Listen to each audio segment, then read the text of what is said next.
శ్రీ మహాగణాధిపతి నమః.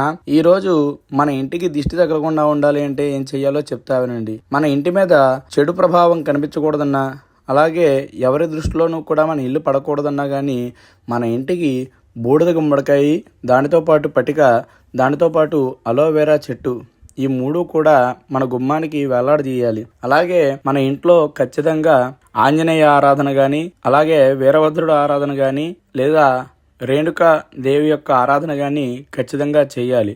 వాటి వల్ల మన ఇంటి మీద నరదృష్టి పడకుండా ఉంటుంది. ఎప్పుడైతే నరదృష్టి పడకుండా ఉంటుందో అప్పుడు ఇల్లంతా కూడా సుఖంగా ఉంటుంది. దానితో పాటు నిత్యం కూడా సాయంకాలం వేళ దీపారాధన చేయడం వల్ల లక్ష్మీదేవి యొక్క అనుగ్రహం కూడా కలుగుతుంది. కాబట్టి ఇవన్నీ కూడా మీరు పాటిస్తూ ఉండండి. ఖచ్చితంగా భగవంతుని యొక్క అనుగ్రహం చేత మన మీద ఆ నరదృష్టి ఎప్పుడూ కూడా పడదు. ఇలాంటి మంచి విషయాలకే మన ఛానల్ సబ్స్క్రైబ్ చేయండి, లైక్ చేయండి, షేర్ చేయండి, కామెంట్ తెలపండి.